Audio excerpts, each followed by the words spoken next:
pa rin Pinoy. Pinoy pa rin Pinoy. Pinoy pa rin Pinoy. You're with Tenny Rose Diandante and Michael Davantes. Kumusta po mga kababayan? Welcome to the first and only Filipino-Canadian TV show broadcast Canada-wide via Easy Television. Ito ang Pinoy Pa Rin with Tenny and Michael. At Tenny, meron akong nakita sa social media. Ito ay isang Egyptian actress na inimitate niya ang accent ng mga Pinoy. However, hindi ito nagustuhan ng mga Pilipino at medyo maraming nag-bash. Yes, inatake ng mga Pinoy itong Egyptian actress. However, napanood ko naman itong clip na ito and hindi ako na-offend, to be honest. Kasi parang, you know, meron tayong mga kagaya ni Russell Peters, you know, always making fun of different accents. It's a common accent, though, Yeah. yung ginaya niya sa mga Filipino. Pero alam mo naman mga Pilipino, pag ibang lahi na ang tumira sa mga kapwa nila, doon sila nagagalit. Pero in fact nga, tayo mismo. Yes, yun din. Believe it or not. Tayo mismo mga Pinoy, nako, minsan pa nga mas malala pa tayo pagdating sa mga ganyan. Well, look at the beauty queens. Yes. Yung mga nagre-represent na mga magagandang dalaga para ilaban ang i-represent ang Pilipinas. Palagi nilang sinasabing dapat fluent sila sa English, yung accent nila hindi dapat Filipino. Just basing on that part, yung parang hindi mo na rin in-accept na kahit mag-Tagalog sila or interpreter, let's say, na minsan may humihingi na at least may interpreter tayo, pero sasabihin nila bakit hindi marunong mag-English. Diba? Kaya nga nawawala minsan ang confidence dahil nga masyado tayo na-conscious dahil mismong kababayan natin ang nagbabash kung paano tayo mag-English. Konting accent lang, ganito, ganyan, di ba? In fact, kahit hindi ka taga-Visayas, ay tatawain kang Bisaya na para bang ganito talaga ang accent ng mga Bisaya. Pero lalo na kasi Mike, sa atin, sa Pilipinas, yun nga na-discuss na natin dito sa past episode natin, na ang Pilipinas ay maraming dialect. Siguro affected din sa ganon. Dahil iba-iba ang pronunciation ng each word and then yung salita natin talaga iba. Ay talagang ibang-iba. But no matter what, dapat ay maging proud tayo kung ano man ang ating accent. In fact, yan, alam mo naman, na maliit pa ako na makapunta ako rito sa Canada. Nung mag-college ako, gustong-gusto or actually tuwang-tuwa ang mga kaklase ko sa aking accent. So, kinip ko ito unique dahil nga, diba? unique. It makes us who we are at talagang dapat maging proud tayo. At kung ang mga foreigners man ay mag-joke sa ating accent, okay lang po yun. Kasi kahit yung iba nga British accent, mga ganyan, di ba? Perfect. You know, sila naman may accent din sila. Lahat may kung accent. Sa mga English. And it's fun Yes. to sometimes imitate other people the way they speak. Okay lang po yun. But anyway, kung issue nga itong accent, I think kung issue nga dapat ay turuan ng tama ng pagsasalita ang mga bata from elementary, dapat turuan na para kung issue itong sa atin kasi, Michael, ang English is a subject, right? American English ang tinuturo sa school. Pero ginagamit din natin pang araw-araw. I mean, once you start going to school, yung anak mo mismo, elementary, kinder, the teacher already is talking to them in English. Yung parang hindi na nagiging aware tayo kung may accent man o wala. Dahil ang importante, marunong ka mag-English. You know how to write in English. Diba? Yun dun nagfo-focus tayo. Parang nakikita na lang natin nagkakaroon tayo ng accent kung nasa ibang bansa na tayo. Kung nasa ibang bansa. No, but unfortunately, meron din naman tayong mga Pilipino rin na talagang, as I have said, you know, konting pagkakamali lang ay talagang tatawanan ka na. So doon nagkakaroon tayo ng... Parang lahat mga teacher na sa social media eh. Actually, ganyan talaga. Pero as I was saying before nga, na talagang dapat kung may mali man sa ating pagsasalita, if you know ganyan ang ating impression natin mga Pilipino, ay dapat as I have said, sa elementary pa lang dapat turuan na ng tama, kung anong tama. Kasi And we kasi have pag to be matanda na proud. talaga, mahirap ng ano yun, mahirap medyo ng palambutin ng yung dila, ano? Yeah, kagaya ng yung memorable naging memorable or seriously. May mga iba din Yung kasi mga ngayon, mahirap lalo na pag nagagamit ka ng text sa cellphone, Yeah. right? Sa mga spelling. Doon, iba naman apektado. yun. Oo, pero Iba naman sinasabi yun. ko lang because of the generation also, Yeah. naapektuhan din yung pagsalita mo ng English mo. Minsan, nagiging okay na lang kahit Yeah. parang it sounds like not really a good English, pero okay na yun. Pero alam mo, Mike, ang sabi nga niyan, kung nakikita natin na pinagtatawanan, hindi naman siguro to na pinagtatawanan itself. Parang, let's just say na siguro may mga kaibigan din silang ganon, while Yeah, in fact, they maganda actually nga feel yan. na okay lang sa Yes. kanila, na nagiging proud sila. And English-speaking country, one of the most English na nagsasalita sa Asia is Philippines. Oh, yeah, hindi lang sa Asia, kundi sa buong mundo, pangatlo tayo. So, anyway, as I said again, na talagang kung meron man na ibang lahi, ang, ginagaya tayo, just be proud, It's diba? just normal. Yeah, dahil ang ating accent, tatak natin yan bilang hindi naman yung Pilipino, personal diba? na, hindi yun atake. Yeah. So, magbabalik po ang Pinoy Pa Rin!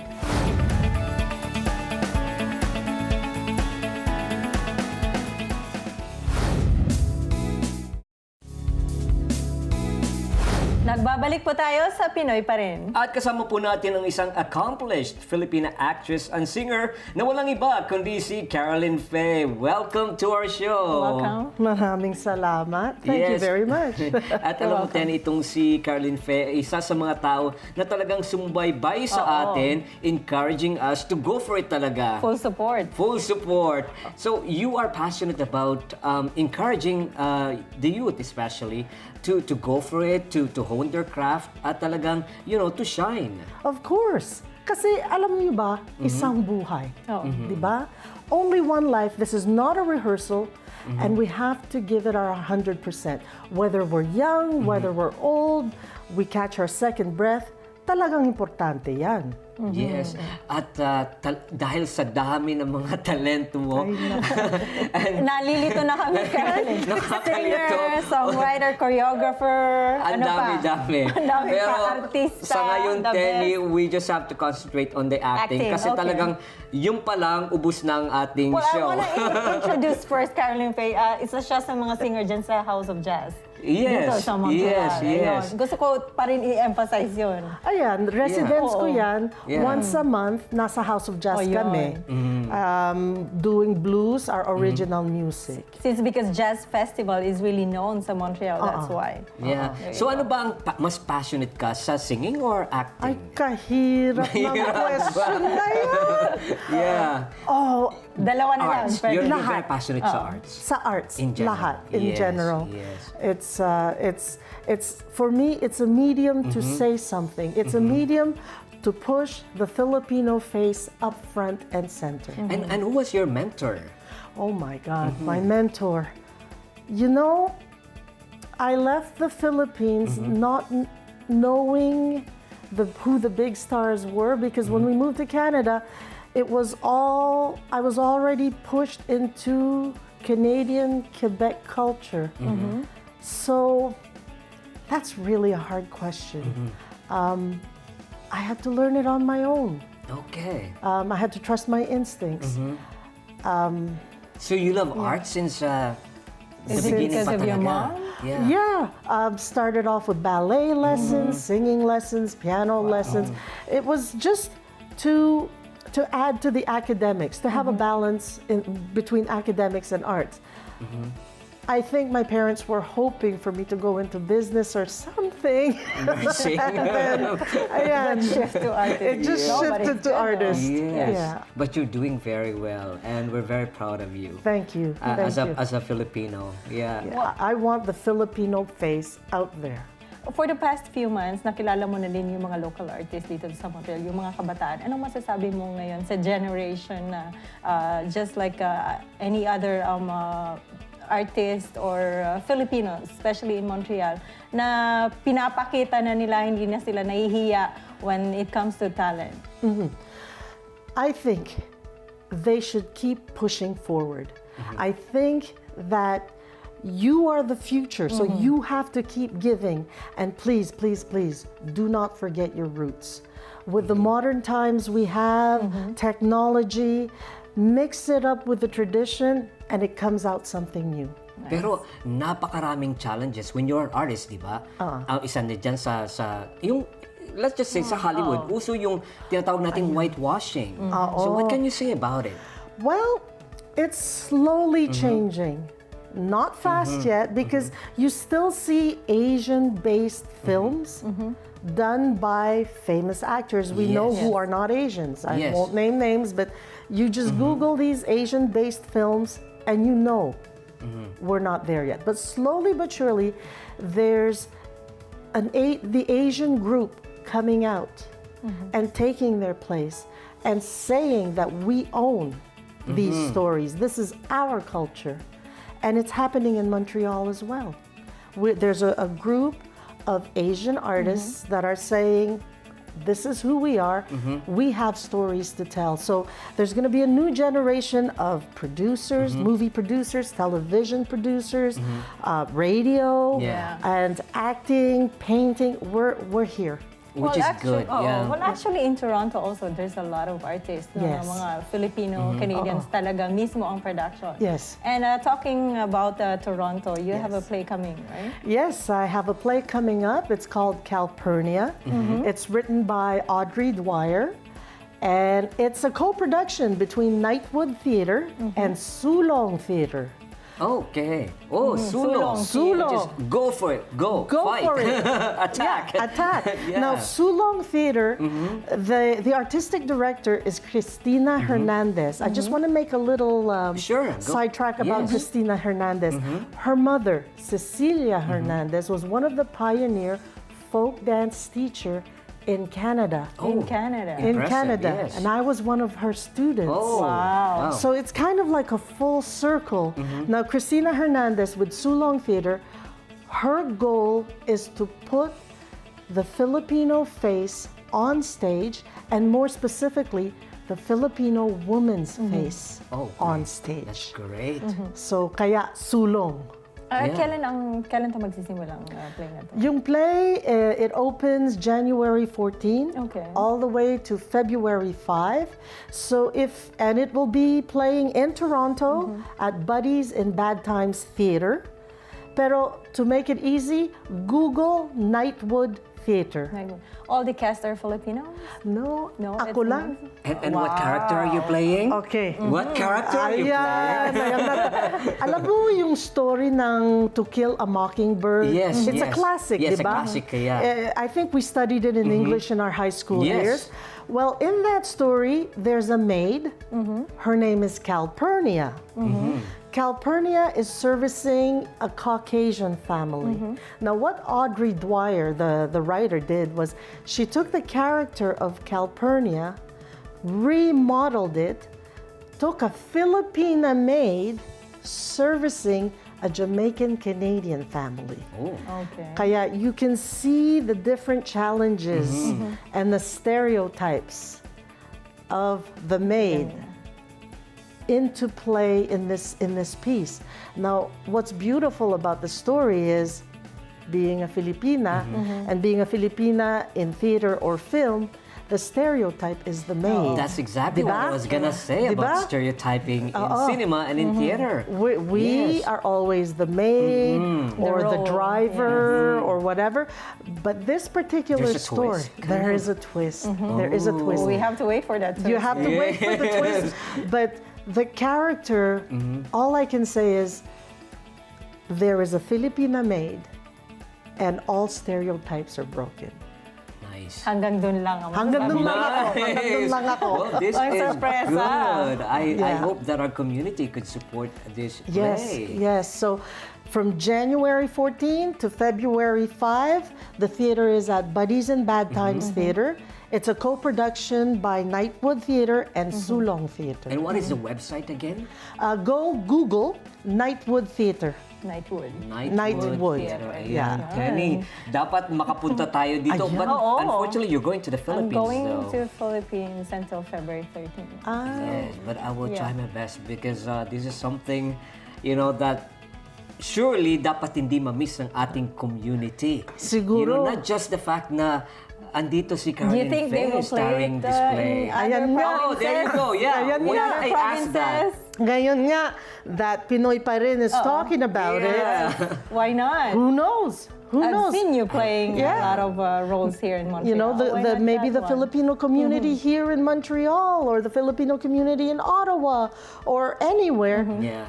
will get wind of this show because of Pinoy Pa Rin and just Wow, thank ask you. for Well, it. thank diba? you. Thank you. Pero alam mo, Tenny, talaga itong si Caroline Faye, very strong talaga. Yung presence niya, pag nakita mo talaga sa stage, unbelievable. Kaya dapat talaga ma-experience ang ating mga kababayan itong pinapakita ni Caroline Faye because Oo, sana I'm tularan telling ng you, ating mga kabataan. Yeah, you will be so amazed and especially bring your kids kasi kailangan ng mga kabataan ang kagaya ni Caroline Faye na role model. She has been doing so much for our community, lalong-lalo na sa arts. Kaya thank you Thank you so once much. again. Thank you. It's truly a Salamat. pleasure. And next time, kagaya nung sabi natin, sa ngayon ay acting lang. Actually, a little bit of the acting. A little bit. It's gonna Parang be- na tip of the iceberg lang po yun. Sana singing naman. Yeah, patikim lang. Pinatikim lang Being a tayo singer ngayon. naman ang kwento mo sa amin na dala-dala sa pagbabalik mo sa Pinoy Pa Rin. Okay, next time na lang yun. Next time na lang. Ay, marami pa tayong pag-uusapan. So, thank you once again. Thank you. Magbabalik po ang Pinoy Pa Rin! At nagbabalik po tayo sa Pinoy Pa Rin. At magkakaroon ng laban sa hockey ang Lebanon versus Philippines. At talagang very interesting ito, Tendy. Oo, kauna-unahang laban na alam natin na may team pala dito ng hockey. Oo sa nga Montreal. Yeah, I was Nice. very surprised too. So panoorin po natin.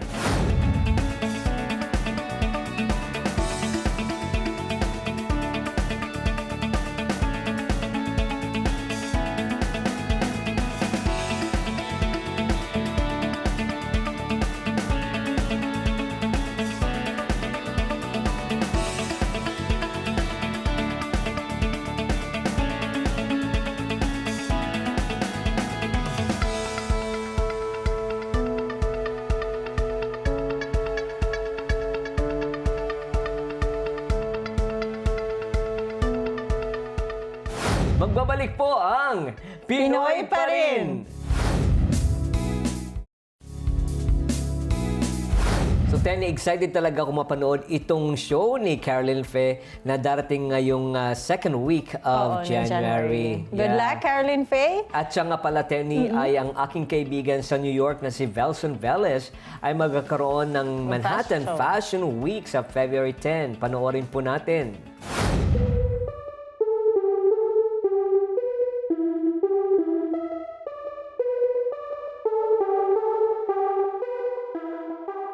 My collection is all about luxury, sophistication.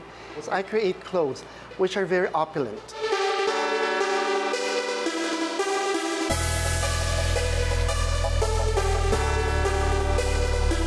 I infuse them with Swarovski crystals, beadwork, intricate embroideries.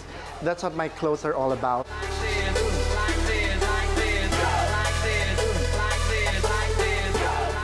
And I love making very unpredictable clothes season after season. And I'm so excited with Manhattan Fashion Week.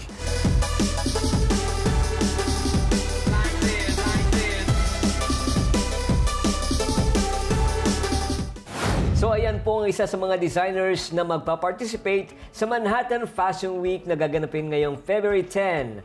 At sana po ay suportahan din nyo ito.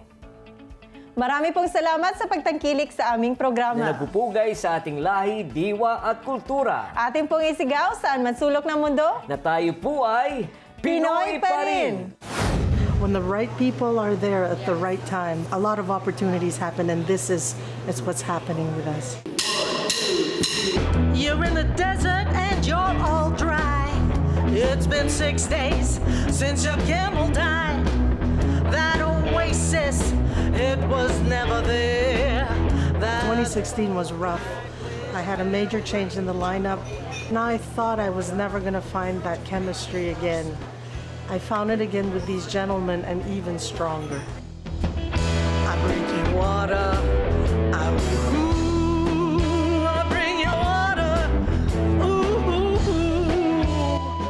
She's very positive and extremely supportive of us each in this group, but also just in our personal lives too. She really cares about the people in the band, and she wants it to be more of a family. She really works hard to make it about the group.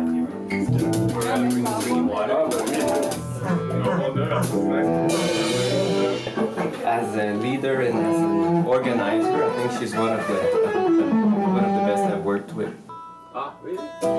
I met Jean-Francois, one of the guitarists. I didn't hear him play. I talked to him and I knew he was in.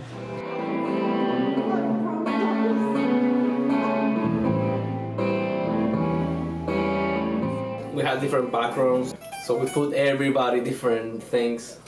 I'm very experimental, but at the same time, we keep the blues and the rock. The relationship between us is just it's very cool, you know. Ivan Garçon, he's well known in the local Montreal scene as a jazz player. Ivan came in to audition, and he just ripped into the blues, ripped into the rock, and he fit.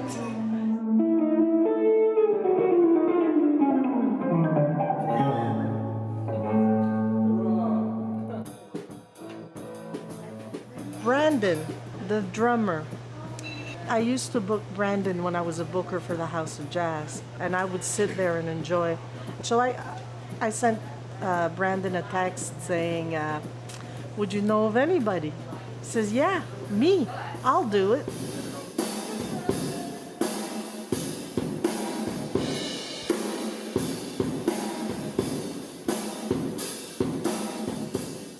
Considering they're all a bunch of it's, no, I didn't say that. They are lovely people, fabulous musicians.